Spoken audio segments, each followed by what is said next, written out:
Coucou mes petits lapins, j'espère que vous allez bien. Ce soir on se retrouve pour parler des chakras. Donc qu'est-ce que sont les chakras, où ils se situent, et on verra aussi les effets que peuvent avoir un chakra suractivé ou un chakra sous-activé. Donc chakra en sanskrit ça veut dire roue ou disque, et en fait ce sont des petits centres d'énergie, des petits vortex que vous avez partout dans le corps, mais vous en avez 7 principaux qui se trouvent le long de la Sushumna. Donc la Sushumna, vous vous rappelez, c'est le canal que vous avez qui parle du niveau pelvien jusqu'au sommet du crâne et qui permet à l'énergie de circuler. Donc vous avez vos petits chakras qui sont sur la Sushumna et qui communiquent les uns avec les autres. Donc il faut savoir que les chakras, les premiers chakras sont vraiment reliés à la terre, au monde terrestre, au monde matériel et physique, et plus on monte et plus c'est lié au monde spirituel. Le premier chakra, c'est Muladhara Chakra, le chakra racine. Il est de couleur rouge, il se trouve à la base de la colonne, donc tout en bas, et c'est celui qui est responsable de nos fondations, donc tout ce qui va être stabilité, sécurité et ancrage. Si vous avez un chakra Muladhara trop actif, vous allez avoir peur de l'avenir, être tout le temps en mode survie, et à l'inverse, si vous avez ce chakra sous-activé, vous allez être un petit peu vivre au jour le jour. Donc le mantra associé à ce chakra, c'est J'ai. Ensuite, on a Svadhisthana chakra, qui est le chakra sacré, qui se trouve sous le nombril et qui est de couleur orange. Ce chakra est responsable de la créativité et de la sexualité. Donc si vous avez ce chakra suractivé, vous allez avoir tendance à profiter un peu trop des plaisirs de la vie, un petit peu en mode carpe diem. Et à l'inverse, si vous avez ce chakra sous-activé, vous allez avoir tendance à être stressé et à ne jamais profiter des plaisirs de la vie. Donc là, on essaie de trouver le juste équilibre entre plaisir et modération. Le mantra qui est associé, c'est « Je ressens ». Ensuite, on a le troisième chakra qui est Manipura chakra, le chakra du plexus solaire qui se trouve au niveau du sternum. Il est de couleur jaune et c'est le chakra qui représente votre vérité vraie, qui vous êtes intérieurement, votre personnalité. C'est vraiment le chakra qui vous représente, et le chakra de l'ego. Et c'est pas la personne que vous êtes que vous allez montrer au monde, c'est vraiment votre vérité intérieure. Si vous avez ce chakra suractivé, vous pouvez avoir tendance à manipuler, à montrer une fausse image de vous, à essayer d'aller vous immiscer dans la vie des autres.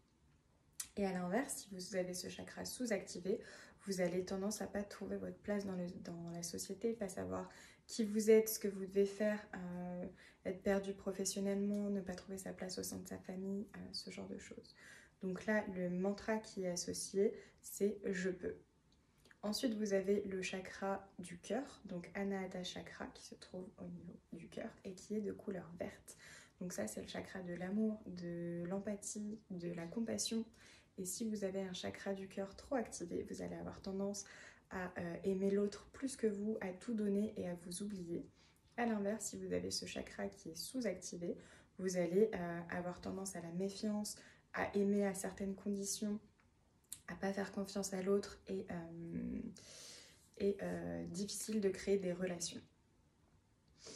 Le mantra qui est associé, c'est j'aime. Donc là, pareil, il faut trouver le juste équilibre entre savoir aimer l'autre, mais s'aimer aussi, c'est important. Ensuite, on a le chakra de la gorge, Vishuddha chakra, qui se trouve ici et qui est de couleur bleu clair, qui est responsable de la communication et de la créativité. Donc vous vous rappelez, on avait Svadhisthana chakra qui était responsable de la créativité, et là on a Vishuddha chakra, responsable de la créativité mais de son expression, donc l'expression de la créativité. C'est aussi le chakra qui va être responsable de votre discours intérieur, de votre communication interne et externe. Si vous avez ce chakra suractivé, vous allez avoir tendance à beaucoup parler fort, faire entendre votre voix, couper la parole des autres personnes et ne pas écouter. Ça, c'est ce qu'on retrouve aussi avec ce chakra. Donc je parle, mais j'écoute pas l'autre.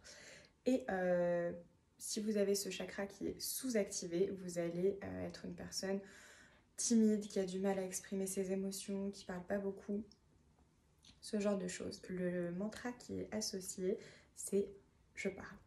Et ensuite, on a le chakra Ajna chakra, donc le chakra du troisième œil, qui se trouve ici entre les sourcils. c'est le chakra de l'intuition. Donc les 2 derniers chakras sont des chakras enfin, ce chakra-là, c'est difficile de l'avoir suractivé. Si on l'a suractivé, on va être complètement dans le monde mystique, dans le monde spirituel et plus du tout dans le monde physique et le monde matériel.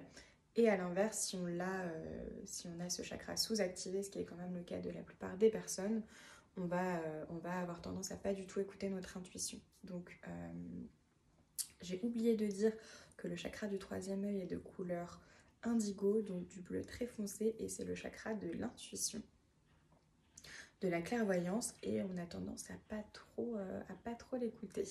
Donc la méditation et le yoga aident notamment à ouvrir ce chakra. Et ensuite, on a Sahasrara Chakra, qui est le chakra couronne, qui se trouve ici au sommet du crâne. Et ça, c'est le chakra de la conscience suprême. On ne peut pas on peut pas suractiver ce chakra, parce qu'une fois qu'on a réussi à ouvrir ce chakra, on a accès à la connaissance universelle. Donc c'est la connexion avec le divin ou l'univers, appelez ça comme vous voulez, mais c'est vraiment ne faire qu'un avec l'univers. Je suis l'univers est moi, et on a accès à vraiment cette conscience suprême et universelle. Et le mantra associé, c'est je sais. Et je crois que j'ai oublié de dire le chakra associé pour le 3e œil, c'est je vois. Donc je vois, je sais. Donc tout le but de ces chakras, si on peut dire qu'il y a un but, c'est d'arriver à bien les équilibrer chacun en ne le suractivant pas trop et en ne le sous-activant pas trop. Et en fait, on va ouvrir nos chakras petit à petit et on commence du bas. Donc vraiment l'énergie, tout ce qui nous relie au monde physique, au monde terrestre. Et plus on va monter, plus on va aller dans le monde spirituel. Et le but du yoga et de la méditation notamment, c'est d'arriver à éveiller tous ces chakras suffisamment pour ouvrir le dernier chakra, celui-ci. Donc quand je dis but, j'aime pas trop ce mot, j'aime pas trop ce terme. On fait pas du yoga dans un but de, mais en tout cas la finalité, pareil, j'aime pas non plus trop ce mot, mais c'est quand même d'arriver à débloquer entre guillemets ce chakra-là et ce chakra-là, tout en équilibrant les autres. Et une fois que vous aurez réussi à équilibrer tous vos chakras et que vous serez parvenu à ouvrir celui-ci et celui-ci, vous aurez accès à une intuition incroyable et à une connaissance absolue.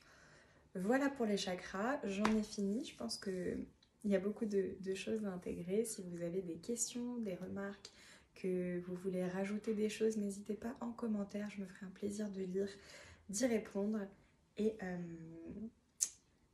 voilà, en attendant, merci d'avoir regardé la vidéo et je vous dis à très vite les petits lapins. Bisous bisous.